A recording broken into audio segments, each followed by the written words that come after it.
Although you obviously can't see it, the gold breast cock is still in there while all this is going on. These sort of things, I suppose, happen from time to time in everybody's aviary, and I was just fortunate that this was in a nest which I could see, because often there'll be enclosed nests, or they'll be in the ivy or in other cover, and you can't tell what's going off anyway. So I enjoyed watching this while I could.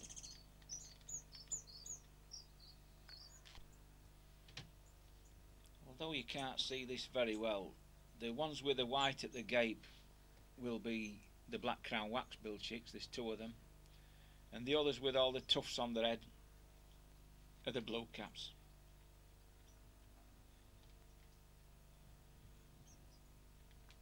I have fostered several species of waxbill now, not just under Bengalese but under other waxbills.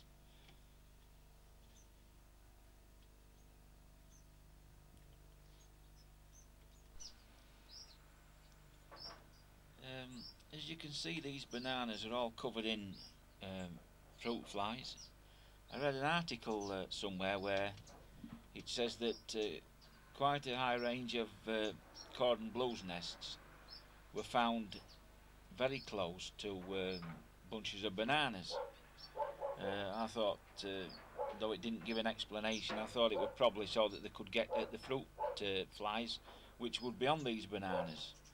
So I've stuck a few bunches in, and they do get plenty of flies on them.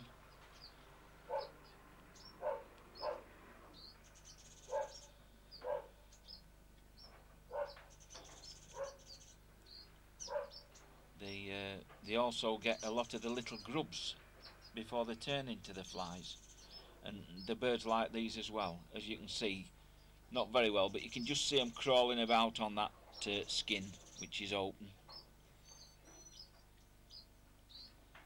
I try anything to try and get my birds what they would need. These are a few seeds I'd thrown down. That's a canary seed growing. There's various other things in there. There's red andules, millet sprays growing. They soon devoured these while they were still green, but I haven't got a big enough garden to grow a lot of it. I know the continentals use white millet quite a lot, but I haven't been able to grow this. I think you must have to propagate it in a greenhouse first. But say these is red andule sprays. Probably just from seed I'd thrown about. But once they were given to the birds, they soon devoured them. Obviously these would be better than the stuff that's already been cut and what was sold, because it's fresh.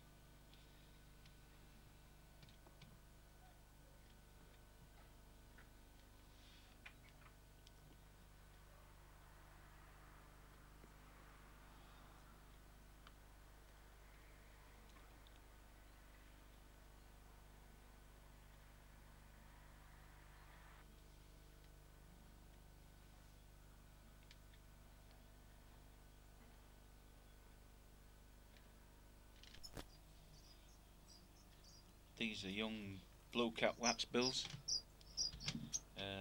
There's a family of them in here, several clutches, because all the nests were built indoors, so I couldn't go in to catch the chicks without disturbing the parents, because each time they had a new clutch of birds, and it would have spoiled things if I had done.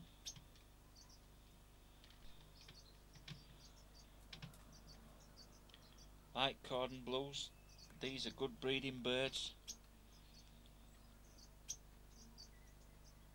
Usually make good parents. You might have a problem with young birds initially, but as they get older they usually do better. So I've been using older hens with younger cocks, sooner than just using two young birds together.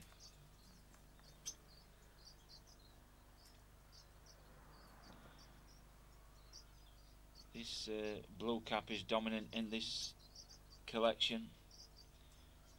He usually goes around upsetting one or two of the little birds, stops them breeding.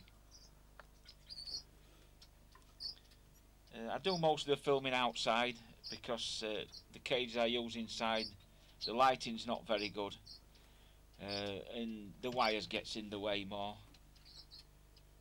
These are young blue Waxbills.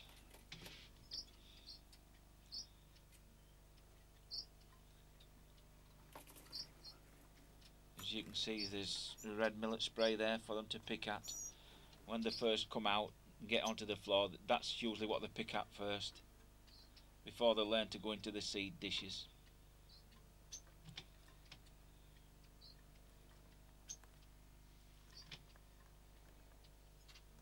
As you can see, that shows you the old view, the nest box to the right, two Bengalese opposite each other as their foster parents.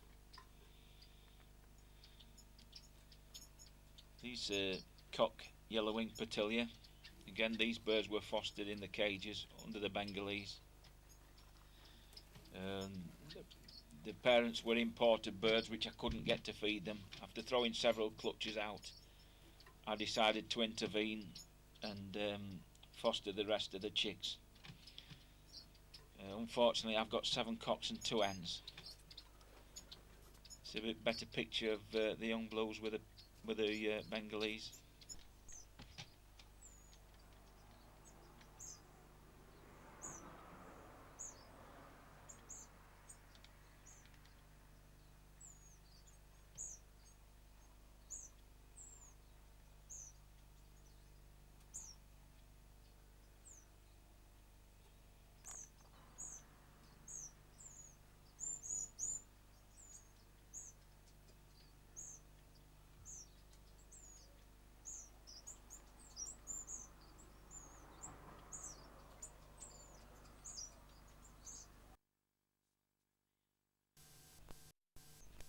Reason for those not breeding, it's usually our own fault, something that we're doing wrong.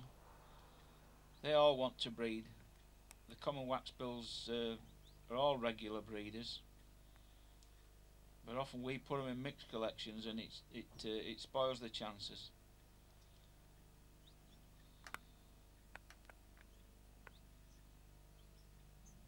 If we can fulfill the requirements, make a few adjustments here and there, it'll give these birds a better chance of breeding.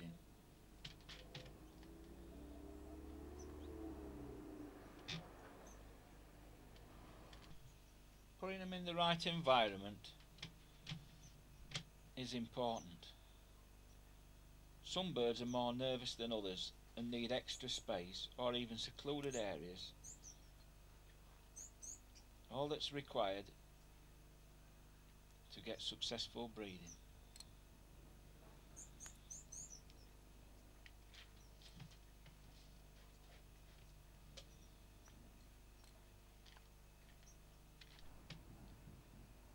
All birds are individuals, just like us, so finding out what each require will pay dividends in the future.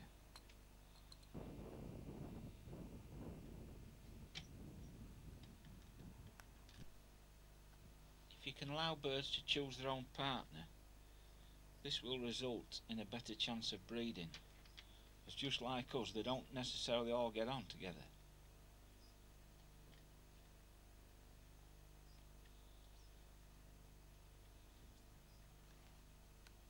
One pair of birds I had never actually got on at all.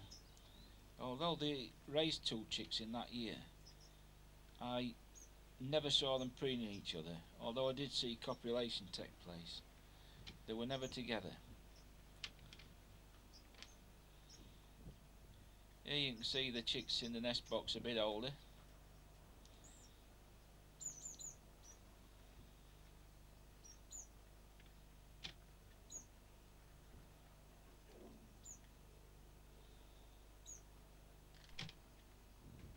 Different species have different habits.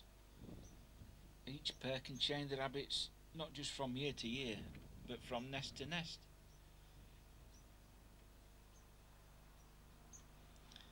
Although fostering's not supposedly the done thing by some people. There's lots of things you can learn, as I did from this situation.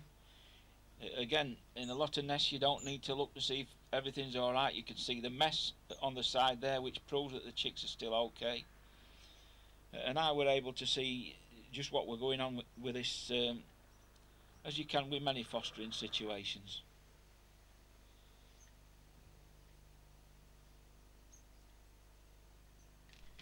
Waxbills have been cheap for many years now, but there are rules coming in which is going to reduce the amount of birds that's coming in, and now's the time to take these birds seriously. Many routes which they've used for importing are now getting stopped. Other organisations are also reducing the amount of birds that are coming in, and it could be any time in the near future that these birds might not be coming in at all.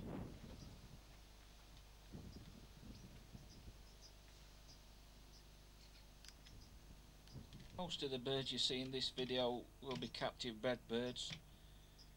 Imported birds are usually cheaper, but you have the problem of acclimatising them, and as I say, in the first year they're usually babies anyway, so often you won't breed from them the first year.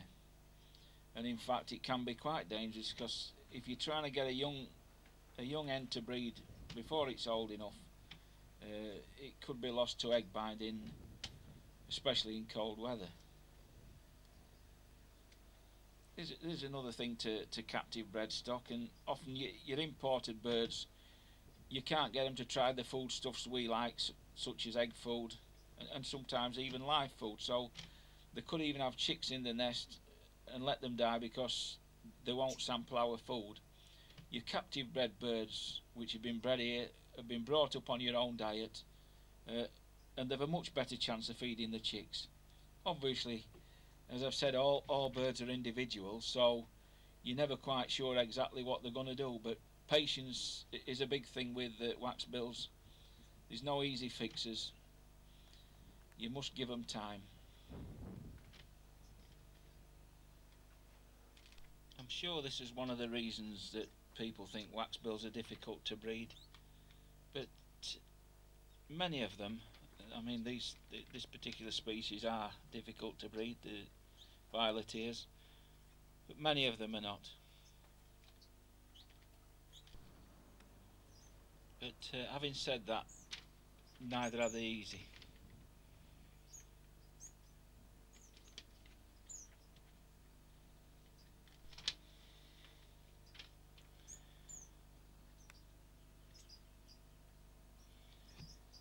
The work done by the Australian Finch Society proved how important fostering can be with the Bengalese.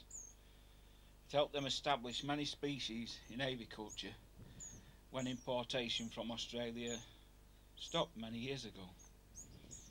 Now there are many strains of Australian finches that are excellent parents.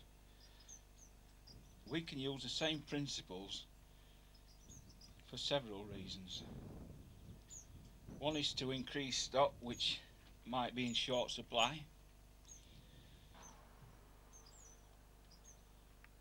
Another is to get your own strain of birds going, and if you can do this through generations, each generation your birds will improve.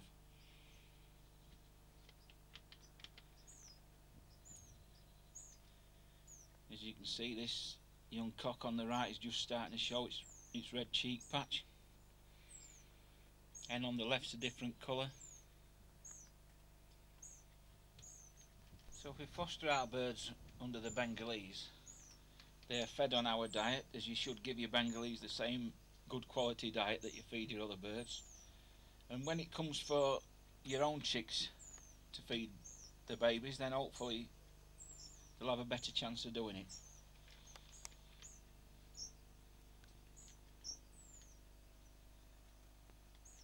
Only this, but they are accustomed to a life in captivity, having known no other life.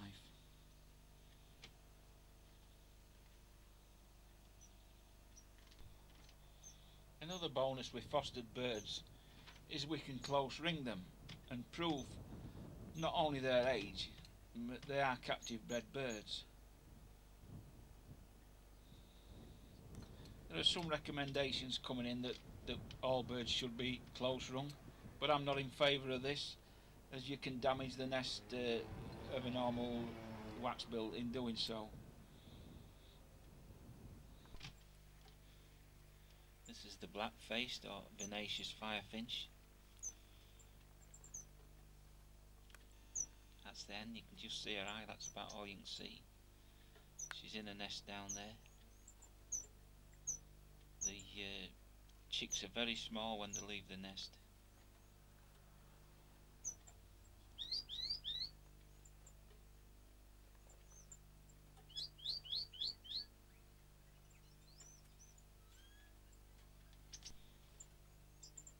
This pair was captive bred by a breeder down south. Recently they're not getting imported and the price has gone up quite considerably, which is a shame for such a nice species.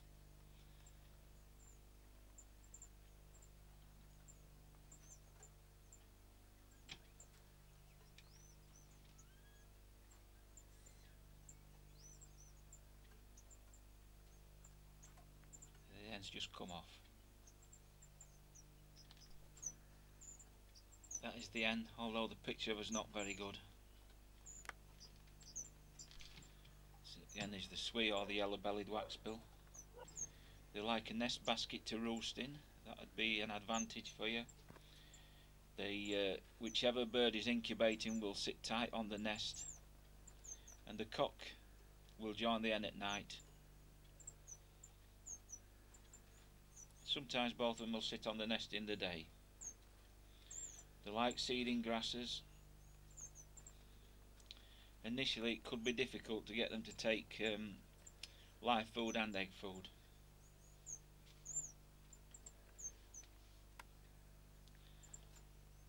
You have to persevere with these things, they don't seem to take it overnight.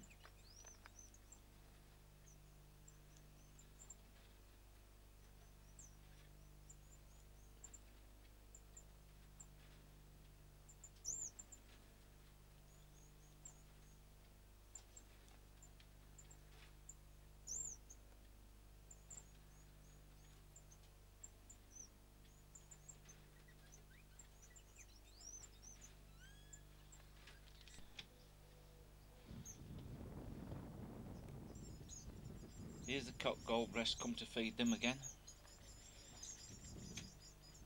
You'll see shortly how the blue caps beg to be fed with their head forward, instead of as they do when they've fledged, with their body bent down, the neck bent down and the head facing upwards.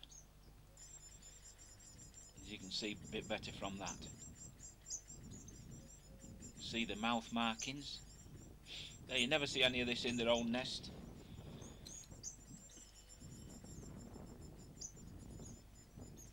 So there's a lot to be said for fostering and what you can learn from it.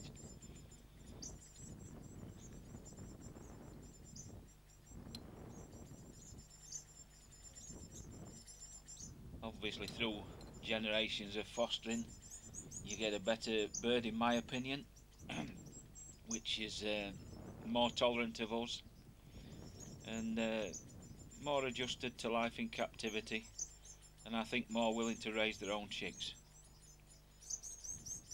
Sometimes you've got to jiggle things about a bit, make sure that they're happy where they are, that's the main thing, and then you look at the diet. Blue waxbills tend to like live food as they're insectivorous. Just how much depends on individual pairs, I think, but again, I think if you get through a few generations you can reduce this dramatically, maybe even cut it out. I know the continentals are doing very well, they don't put it in at all.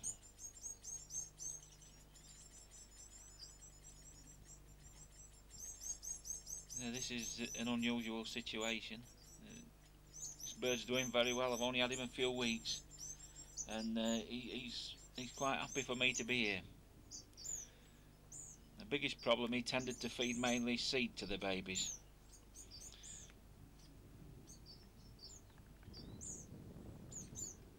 Here I've come a distance away. I know he was looking a bit nervous and watching me. As you can see, he seems a lot happier feeding with me out the way. Not a good picture.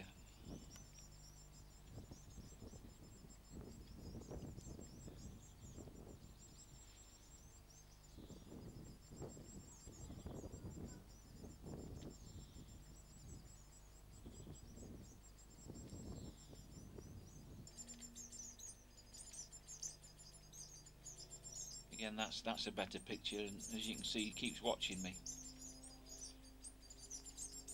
And the babies are keen for that food.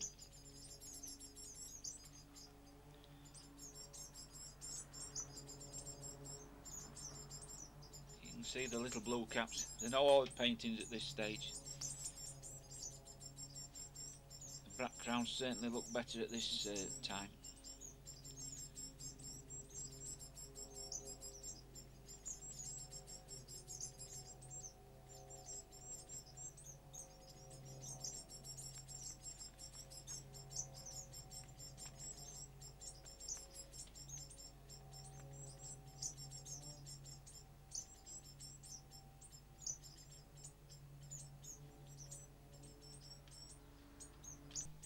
In between this, the black crowns were coming and feeding as well, but as I say, I couldn't get near enough to see them. They were just off as soon as I went anywhere near.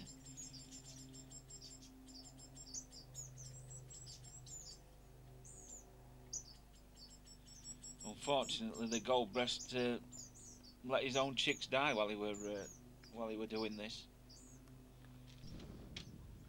These are some young cordons that are in the aviary.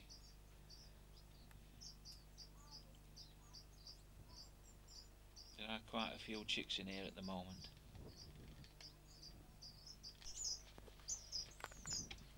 Some bird keepers fill up their aviary with too many birds and include undesirables in there. I can't go through the list because there's too many, but I say waxbills with waxbills, and that's bad enough. The more birds there are, the less chance there is of success. There'll be too much squabbling. Although often it's petty, it's often just enough to stop them or disrupt the nesting procedure. Less birds in the aviary usually leads to more chicks at the end of it. There's less time to squabble and they get on with a serious job of breeding. I can't understand anyone's theory of not wanting to breed these birds. If you care about these birds, you must learn to sustain your own stock. Otherwise, when the import restrictions come, which they are doing, you'll not be able to get hold of these birds unless you're a very rich person. Already in America, Australia, birds are very expensive. Australia, it's $500 for a pair of orange cheeks. Over here, it's £9 or £10. This won't last long if an import ban comes. I'll guarantee you that. As you can see, this nest's getting quite full now. There's a little black crown. I can see his black head at the front there. And you can see quite a few other blue caps. They are getting to fill this nest. There's definitely no room for the little gold breast anymore. In fact, there's not really enough room for all the birds that's in there. But as you can see, they're growing and they're coming along nicely. There's a good view of one of the little black crowns at the front there. So I can't help keep moving about. These plastic chairs are just no good, but it was just handy to get up on.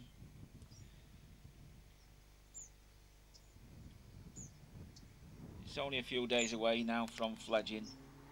Although the black crowns fledge a few days later than the blue caps. In fact, this one came out a bit too early. There just weren't the space in there for them.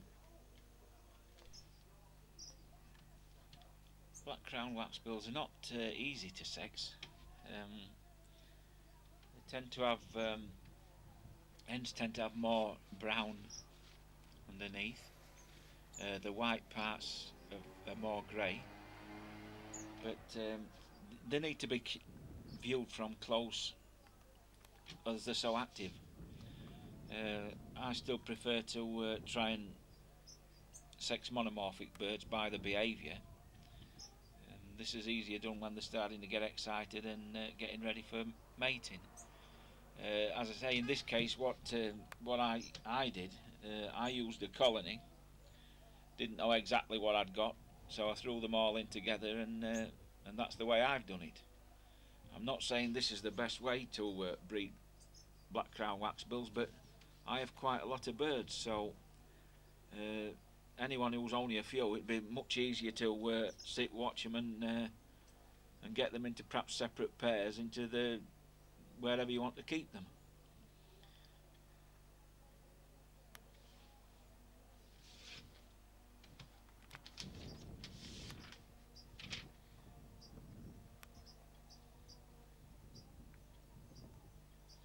Black crowns are reasonably hardy, certainly much hardier than the yellow-bellied waxbill or the violet-eared waxbill, that's for sure. And everybody I know that's had these birds have bred some chicks from them. This, as I say, is a bird that we can establish if only there are enough serious breeders in Great Britain to do so. There's so many African species to cover, and so few people that have them. They don't seem to like to put heating on.